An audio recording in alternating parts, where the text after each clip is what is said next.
sound. You just want to get up and start dancing. Yeah, could lose some weight that way, you know. Absolutely. Not you, I mean me. If I would only do it more. But there's something infectious about every one of your hits.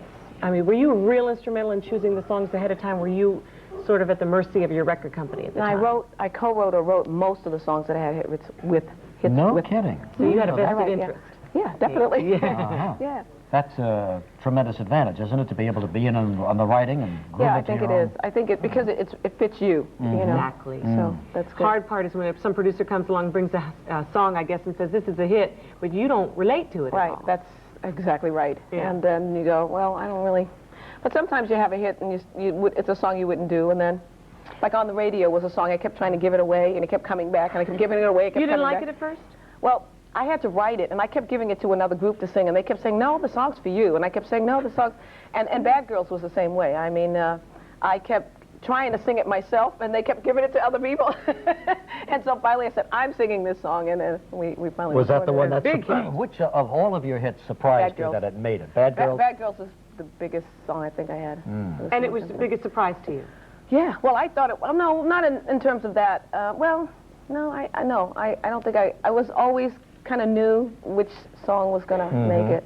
You kind of knew everything, didn't you? Even at 8 years of age, you kind of knew that you'd be a star. Well, it's not that I knew, but God told me. So, I mean, don't start laughing. No, I'm I not. was singing in church one day, and as I was singing, I was about 8 years old, and I just heard a voice inside me say, you're going to be famous.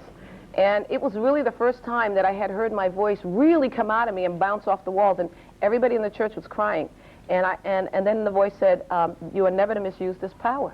That's a lot of power. You're never to misuse it. And I knew from that point on that I would be famous because, I mean, come on, if God tells you, it's got to be right, right? Absolutely. But Donna, you did go through a time when you felt that you did misuse it.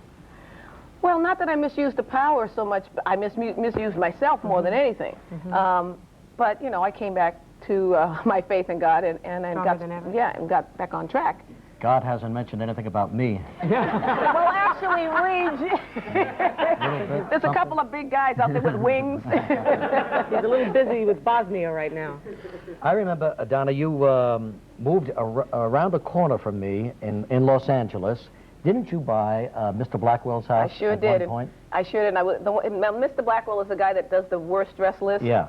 And I think he probably liked me for buying the house so that he didn't give me, you know, put me on the list for a few years. Gave me a couple of... Bought your way out of the list. Yeah, grace period. So, yeah, I did. I bought his house. That was a wonderful house. Yeah, gorgeous, lot of gorgeous fun. house. And yet now you're talking about moving to Nashville. Sure am. I've been looking at properties down there, and so beautiful. If anyone knows property for me in Nashville, I haven't bought yet. Don't You're say that. opening a can of worms. Every real estate agent west of the Mississippi. No real will be estate calling agents. us. Anyway, but it's So you really like country beautiful. music too, then, huh? Yeah. Well, my husband and I have been writing country songs for about 10 years. We had a hit record with Dolly Parton called "Starting Over," and we just want to get. I want to start writing more. The older I get, the more strenuous it is to run around the world like I do. So I think I need to start investing in some of my other talents and my husband as well. So. Don't you feel like the country music field is the only field really that songs with melody and lyric are coming out of these days? It's very rare for a pop song, unless it's a ballad.